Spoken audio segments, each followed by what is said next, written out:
We will be going live in 5, 4, 3, 2, 1. We're live. Good morning, Owasso. This is the Twins with Owasso Live, and this is the Morning Loop. It is currently 8 a.m. like normal.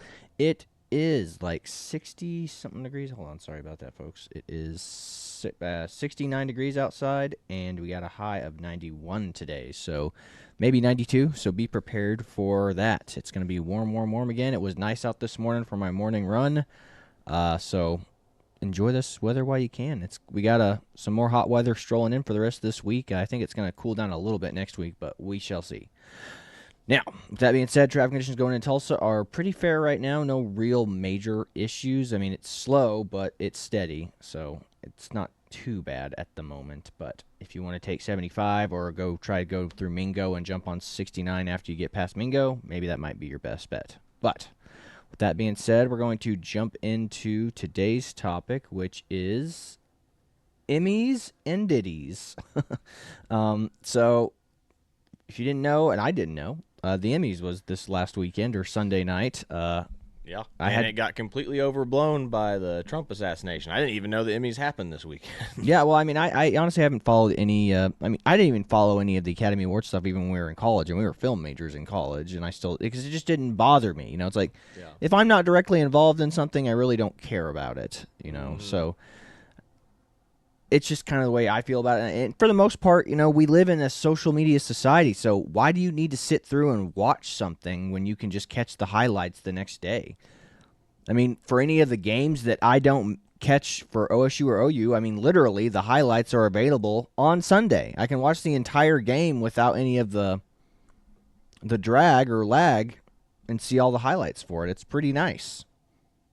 Now, if you want to be invested and involved, watch the game live or go show up to the actual stadium. But, we live in a highlight society. We live in a highlight reel society now. So it's the same way with the Emmys. It's like, oh, who won? Who cares? And we're so polarized on shows now. Like nobody's watching the same thing. It's not like when I was growing up as a kid, whenever Star Trek: The Next Generation came on, at a specific time. I remember sitting on the sofa with my parents, and we all would watch Star Trek together, either in their room or on the sofa as a family when I was a kid.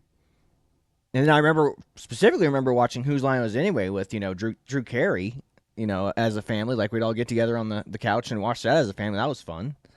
But, yeah, we don't have that cohesion anymore. Like, online video games were in their infancy when we were growing up, like Xbox and Halo, that was all kind of new. So it was just, we were doing LAN parties back then. You remember LAN parties where you just connected 360s together, not 360s, original Xboxes together, and you'd play Halo parties, man. Yeah. That was the jam back in the early 2000 days. Yeah. So we don't have that cohesion anymore. So not all people care about the same shows anymore. I think Game of Thrones was the last show that I think everyone was like cohesive, like, it didn't matter who you were politically, what your values were. Like, everybody was watching Game of Thrones. In college, we had watch parties for Game of Thrones on Sundays. Yeah. There was more of a cultural, bondness. Like, films and television brought people together. Yeah, and don't get me wrong. The Shogun, which I thought was phenomenal, won a lot of the Emmys. That and The Bear, which, I guess The Bear is like a cooking show or something. The three ones that they said, ran home were Shogun was number one, Bear, and then Hacks or something. Yeah, I don't know anything about The Bear or Hacks, but I know about Shogun. I saw Shogun. I thought it was really a great show. Like, there was no real woke crap in it. It was, basically, even people in feudal, like the Japanese were like, this is very accurate to what feudal Japan was like. Yeah. So they liked it. I thought it was really good. It seemed somewhat historically accurate. It's obviously historical fiction, so it's not real characters, but yes, it seemed to portray feudal Japan very well. And there was no woke crap in. They slaughtered people for no reason just because. They were cruel. But it checked all the boxes for diversity stuff, which is why it won so much stuff at the Emmys, because there's only really one white person. Well, I guess three if you count the guys that play like the priests and the monks and stuff. But there's really only one white guy in the show. And that's it. Everybody else is Japanese. Yeah. So it checks the boxes for, it's very diverse. It's, but that's it's the thing. Black Panther reason. But it's not very diverse. It's just Japanese people or Japanese Americans. But it meets the diversity box for there aren't Hollywood. white people. Hollywood. It's like, remember, diversity just means no white people. It met the Black Panther standard. Yeah. It's pretty much 90% black, so therefore it's diverse. Yeah, and it's 90% Asian, therefore it's diverse. So, or excuse, not even 90% Asian, 90% Japanese. Yeah. I guess that's if that's the case, yeah. But I mean, that's the thing about Japanese. Like they only care about historical authenticity. Like you can have this white character come in and be a part of it, but like I said, it's like in the show, like he's treated as a joke. Like he's not really. He's just a piece to the what do you call it? The Shogun's puzzle. Yes. Like he goes, I'm just going to trick him into liking me, and then I keep him around because he amuses me, not because he's actually part of my entourage. Whether or not you watch the show and get that from it, well, it's like because I think he's actually a crucial character in the show, but it's like according to him, the Shogun, he's not. Yep. But I mean, and that's true because like his goals in the show, like he could have achieved his goals without the Anjin or the white guy, but it would have been significantly harder if he hadn't had the Anjin along. Correct. He said he was using him as a tool to get what he wanted, and it's true because he's using those cannons. That was the whole point, and that's good writing. Like that's good writing for the show. Like everyone has conflicting goals. The Anjin or the white guy has his own reasons for being there. The Shogun has his own reasons for being there. The girl who ends up hooking up with the Anjin has her reasons for the things she does. Everyone has their own motivations, and that's what good writing's about. It's not about, oh, is this character gay? Like, I mean, again, so that same girl that plays the main character in or the girl, the translator girl, she was in that Legacy of Monsters, and God, that show was bad. Yeah, Monarch, Legacy of Monsters, and like they just made her gay to have a gay character in it. Like her relationship had no bearing on the show at all. She's like, she's gay, and you're like, yeah, okay. I mean, what does this have to do with anything? Nothing. It just like they just had to throw that in there because they have these DEI writers go in and go, well, we're just gonna make this character gay because it's going to be more progressive and it'll suit what the audience or what we think the audience wants, or these. Exactly. And they make the scenes so irrelevant that when they send it to overseas, they can immediately cut those scenes for the overseas Absolutely, content. They can be like, yeah, this scene's not actually happening in the show. Yeah, so they do that for the white, liberal, progressive audience members here to be like, look what we did. Look what we did. And then immediately when they send it airs overseas, yeah, it's not there. It's like you could easily write it out of the show. And that's poor writing. That is pandering to an audience in one place and then doing mass appeal somewhere else. It's just gross. And again, why do it here if it's irrelevant to the story? But again, I'm going off on a tangent here. So either way, the point is nobody's watching these things. Nobody's collectively watching these shows. Like, did I enjoy Shogun? Absolutely, but not a lot of people watched Shogun. More people than a lot of people watched it, but like I said, that's not that cohesive show that everyone's watching together. And you definitely can't sit down and watch it with your family and kids. You couldn't do that with Game of Thrones either. But yeah, well, I pulled up the statistics from viewership of the Emmys, and it's the same with the Oscars. But you can see here, it had the highest ratings right about the 2000 era, which is that's where we're probably at our closest. 9/11 and everything like that. So everyone's wanting to bond there was cultural close. Cohesion Exactly, and then. You see it kind of has its ups and downs, but it stays relatively high. Yeah. For every other year, it comes back up. What year does it just dip? And then if you look, about the 2014 to 15 eras where you see the first dip again, you're just like, okay, it'll come back up. 2016 and 15 era is where it just dips, and it dips hard. But if you remember what's happening in 2015. Woke culture, woke ideology. No.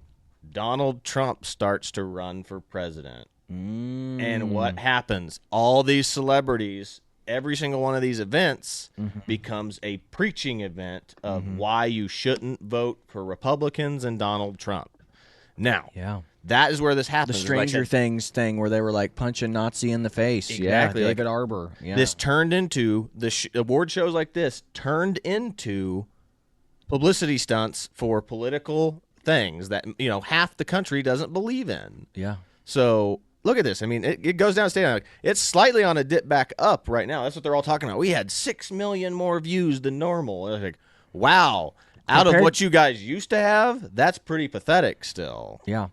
And again, cultural cohesion. Hollywood used to have a monopoly on cultural cohesion, or at least when movies were put out, we all came together and watched them as a community. It's like, and then all this stuff got woker, and then people got more preachy with what the content in these films were, and it stopped appealing to the vast majority of Americans. Look, you can slip in some progressive thought or progressive ideology into your movie, but you can't punch people in the face with it. You can't be like, this is what is right, this is what is moral, when people who are watching it are like, especially Christians, are being like, this is not right, this is not moral from like a biblical perspective at all. Mm-hmm. And again, you're not appealing to Muslims either. Like, Muslims do not view a lot of the progressive ideologies that Hollywood has as good. Yeah. Same 100%. Goes for Orthodox Jews, like people who are practicing Jews. Like, they don't believe in a lot of that crap either. Yeah. So it's basically turning into secular versus non-secular. Yeah. And again, people crave the spiritual. They crave something greater than themselves. And if you take that out there, you ridicule that in cinema, people are going to literally be turned off by it. And that's what you're seeing. It's reflecting that. And again, it's not all just Hollywood turnoff. It's the fact that we live in a highlight reel society, and kids are more in tune with TikTok and TikTok celebrities and YouTube celebrities than they are with Hollywood anymore. I mean, the death of celebrity happened a long time ago. I mean, Tom Cruise is the last genuine celebrity that hasn't really had any box office major flops. Like, I mean, I remember, like, there was an article put out, it was like I can't remember what the movie was called, and that should tell you a lot about the film. But it was Angelina Jolie and Johnny Depp starring a movie together. And you're sitting there going, what? Angelina Jolie and Johnny Depp were in a movie together? Exactly. You don't remember what this film was. And they called that film, they go, that was the death of the movie star. Because they had two of the highest paid, they had the highest female and the highest male celebrity at the time do a movie together. And they were like, that star power should sell this movie by itself. But it didn't. And that's when they called it the death of the movie star. Because their star power alone couldn't sell a film. Back in the day, I mean, Arnold Schwarzenegger used to be able to sell a film by himself. It's like if it was like, you didn't care about who the director was, you just put Arnold Schwarzenegger at the top of the movie, and that was enough to get people to go. They don't have that anymore. So again, we're losing our cultural cohesion, and Hollywood's losing the plot because Hollywood's losing the plot. And the more political Hollywood becomes, I mean, they were always political, but now it's just in-your-face political. Yeah. And remember, politics is downstream from culture, and Hollywood used to produce culture. And now you have all these competing places like the Daily Wire putting out films. You have Angel Studios that made that Jim Caviezel movie with what was that movie called? Oh, Sound of Freedom. Sound of Freedom, yeah. That are really well-made films, and Hollywood's losing its monopoly on culture. So, but that's fracturing what everyone's watching now. So Netflix, Disney Plus, we're all watching different streaming services. So culture's fracturing so much. Like, I mean, there's a reason not everyone's watching The Bear, because not everyone is subscribed to whatever service The Bear is on. I think The Bear is on Hulu. I think it is as well. And then you have HBO. You have the new Game of Thrones show on HBO, House of the Dragon. That's on HBO. If you don't have HBO, you can't watch that show. So we're fracturing, and like I said, The Mandalorian was the big show for a long time, and you had to have Disney Plus to watch that. So if you're not subscribed to all the streaming services, you're not able to watch what you want to watch, or we're not able to watch everything together. It's like we just used to have cable, and if you were watching shows on, whatever the channels you had subscribed to were, that's when you'd see shows at that time slot. Now you can watch them anytime you want, as long as you have that streaming service. So there's not that cultural cohesion from Hollywood anymore. Mm-hmm. Sorry, I probably spent way too long on that, and don't want to bore you with it. But that's why culture is so fractured right now, and why people aren't watching Hollywood as much anymore. But yeah, and the other topic of the day is Diddy, I guess, was finally arrested. He just showed back up to the U.S. and got arrested immediately? Like, what happened there? Well, from what I've read, it sounds like his lawyer called him back. Like, so his lawyer called him back, told him that you're going to be arrested. Okay, so here's what's happening then. So I figured exactly. So he left, and then his lawyers, he was been in contact with his lawyers. His lawyers put together a rock solid case already because he wouldn't come back to go to jail if his lawyers were like, we're ready to go to court and we have a way to defend you now. The jokes of him being Epstein are already coming out. Him being in a prison, all of a sudden the cameras go off. But that's what a lot of people are saying about this. But yeah, he's on there for racketeering, sex trafficking, and I mean a bunch of other ones. He's got a pretty good record that he's being tried on, and he's already they've not given him any bail because he's tried to get in contact and supposedly been threatening and intimidating witnesses and victims. Oh wow! So. Yeah, but his lawyer seems pretty confident, at least from what I saw in his CNN interview. Yeah, he was very confident in that interview, and he was like, "Well," and the only question I'll say is like that the girl asked that she's really annoying too. She's the good-looking CNN anchor. I can't think of her name. She was the one that interviewed Trump that just bombed. Really. Yes, you're a really nasty person. You're a really nasty lady. You know that. You're a nasty person. But yeah, she's attractive though. But she was interviewing the lawyer, and she said, "Well, have you interviewed any of the women?" And he was like, "No." So we have. So you're protecting your client, but you haven't interviewed. But again, it's like the whole "what about the women" thing. But in this particular case, that's true. Like I mean, like the victims are the ones that are. Well, in this case, one of the victims, Justin Bieber, as like a teenage boy. Yeah, exactly. And then you had like that girl was like 14. Like remember that video we showed on when we were talking about when Diddy was going to jail? Like the girl was like 12 or 13 years old, and she was like, "You won't be adopted by me, don't you, you little," and like calling her all kinds of weird names. Like, I was like, dude, this is creepy, weird. Yeah, I mean, well, who was it? It said like a bunch of those rappers that like rapped about them. I think Kanye was one of them that rapped about all these dudes that were like hooking up with like underage girls. Like Drake is one of them. Like this one, I need to find that video. I'm gonna try to find it real quick. But there's a video of a guy singing Drake's songs, and he's slowly realizing what he's rapping about hooking up with underage girls. Really? Yeah. Oh my gosh, it is wild. I'm gonna see if I can't find it. So you can keep talking. No. Go ahead. We can watch some of these videos. Like I mean, like, and Diddy is. Diddy is so well connected in this dang community. I mean, look at him with the picture of Hillary Clinton. He interviewed Obama, of all people. Like I mean, like, there is one video of that right here. You want me to? I can play that if you'd like me. Yeah, sure. If you want to, yeah, you can look for your other video while we watch this little Give me video 1 second, of Obama. And I will see if I need to get rid of that little like share thing real quick. Thank you. But yeah, I mean, again, all celebrities are obviously going to be well connected, but like the level of connections that this guy had to like politicians is creepy. And again, he was the vote or die guy. I'm almost like 100% like positive that he was probably getting one of those government situations like let's fund the culture. Yeah, and they gave him buckets of money in order to. He is a government asset. I really do think that not in a way of like he's working for the government. There's like we're gonna give you money to make music and to find pop stars. I literally think that's it. That's why he's connected with the Democratic Party and politicians like this so hard. Yeah. But I'll go ahead and play this real quick. But yeah, I mean, from what I from my end, and I just want to say how much I appreciate Puff Daddy for doing the kinds of work that he's doing because he doesn't have to do this. But this is part of what is important about giving back. Since we applaud you, and I want to apologize for not sweating, but I do this so much. I'm so cool. I just want y'all to see everybody I'm interviewing is sweating. I'm not even touching my brow. I'm so cool, and I want to apologize. I ain't trying to make you look bad or nothing like that, but I'm just so cool.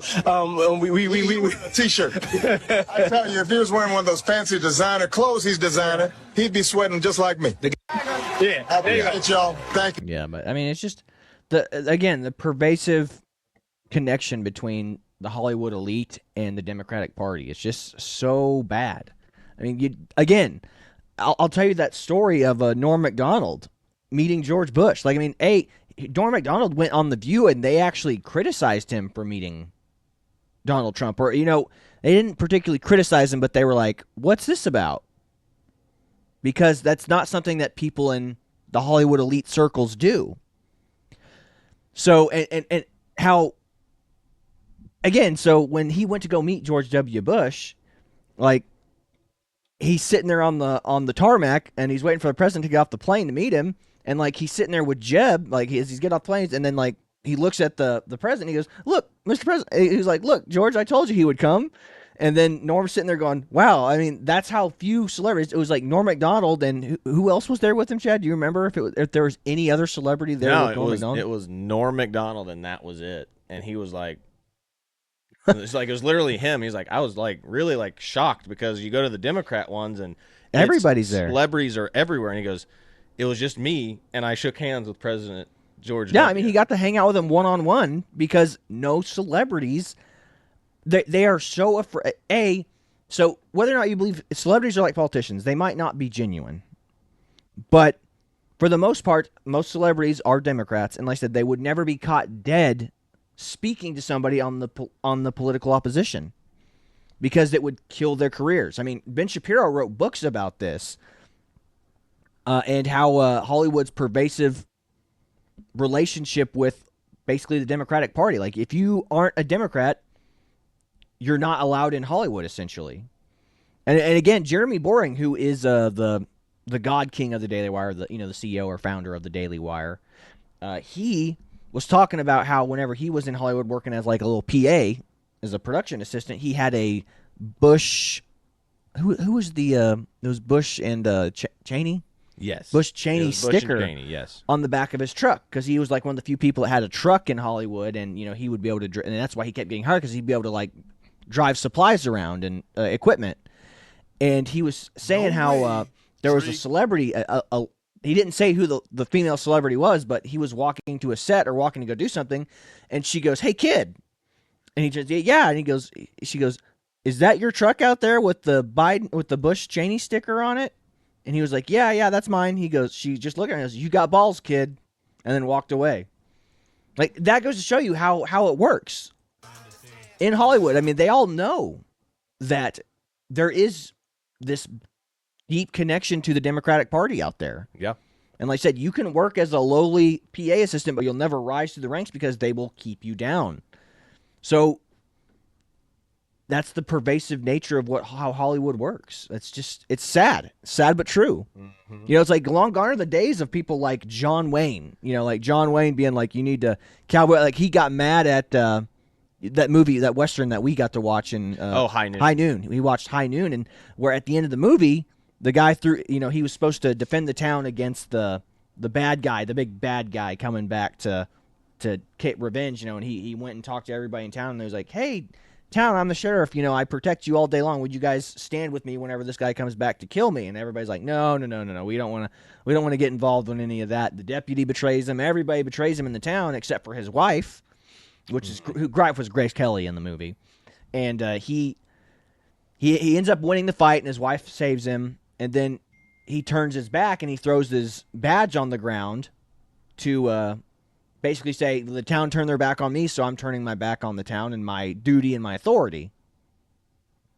And John Wayne was like, that is John Wayne was mad about that when he saw that movie. He goes, that we don't do that. Like, that badge represents something. That badge is a symbol of honor and respect and dignity. It's like, regardless of how the people reacted to that sheriff in the town, he should have just manned up and did it anyway. Mm-hmm. So from a storytelling perspective, I get why I think Gary Cooper was the cowboy. Yes, he was. And or the sheriff. But from a storytelling perspective, yes, it makes sense. It's like people turned your back on you, so you turn your back on them. But at the end of the day,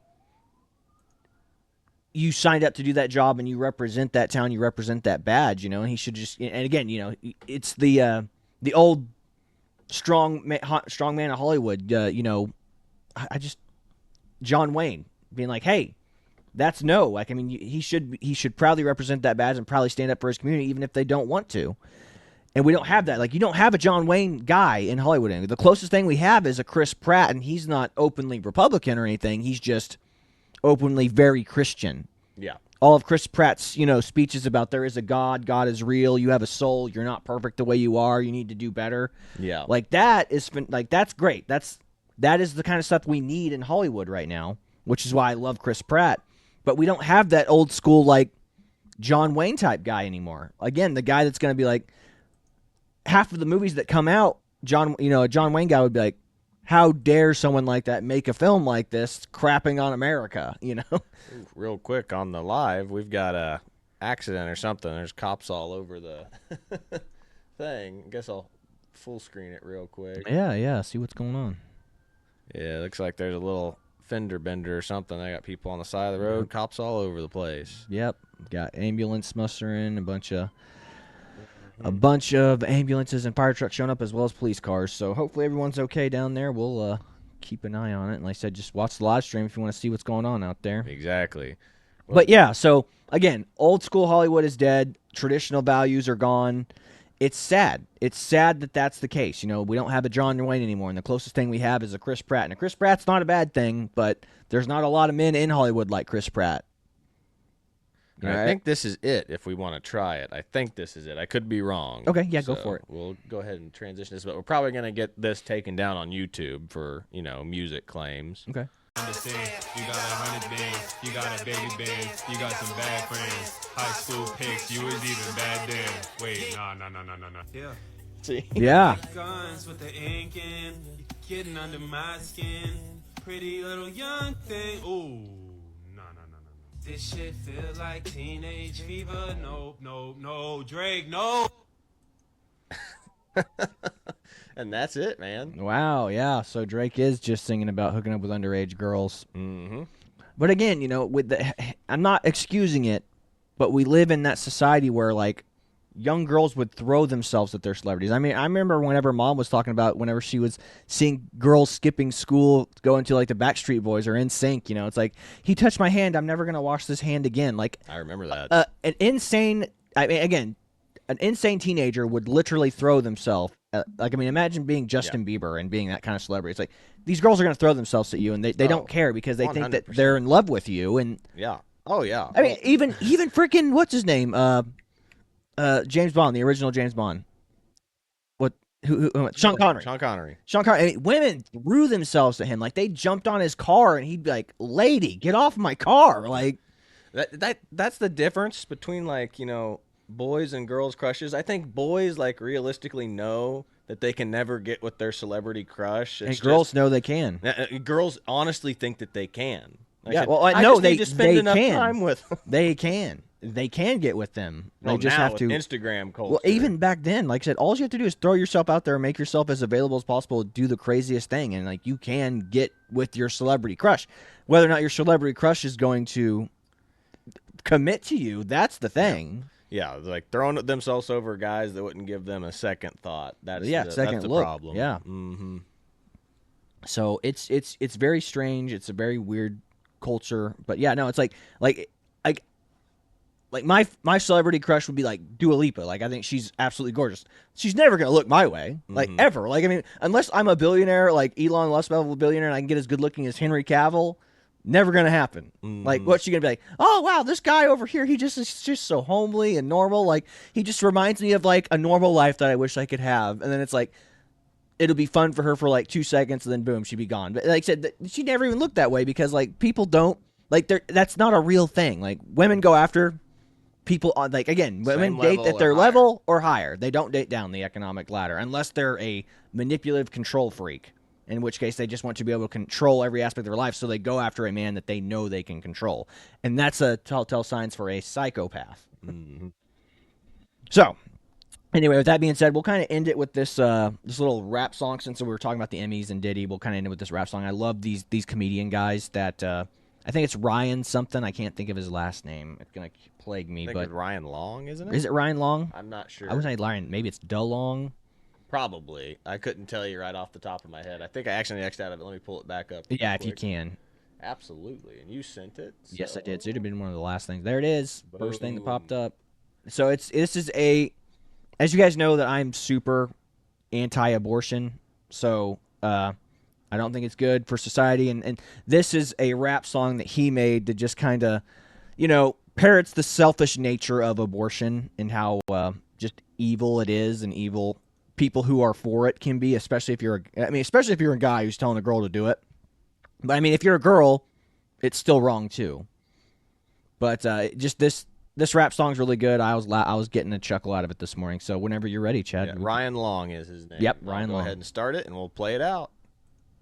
To voice my support of abortion to all the women of the world. It's a woman's right, and to one woman in particular, Amanda Blackwood's. Nothing to be ashamed of. And when I got the text that said that you're pregnant, girl, my heart just dropped. Not good. 'Cause I smashed your raw in the back of the tour van after my show in Austin. And I'm gonna take a plane to you right now, 'cause our time is running out. Gotta do it ASAP. And girl, you got me feeling like Dave Coulier, 'cause we gotta cut it out. Immediately. So I just got your text that you're thinking about telling your dad. No, let's not do that, okay? Maybe I shouldn't have smashed Raw Dog, but you had a weird haircut and I didn't think you'd keep it. I got a level with you, I'm married. Can't have a kid with some chick from tour. No. What if I give you 20K cash, have it wired to your bank at the top of the hour, girl? Why aren't you answering your phone? Don't listen to your dad. Oh shit, your dad follows Ben Shapiro. Don't make me take you to the stairwell. Amanda, do not hang up on me. This is a woman's right. This is a woman's right. If you don't use your right, they get taken away, Amanda. And so I wrote this.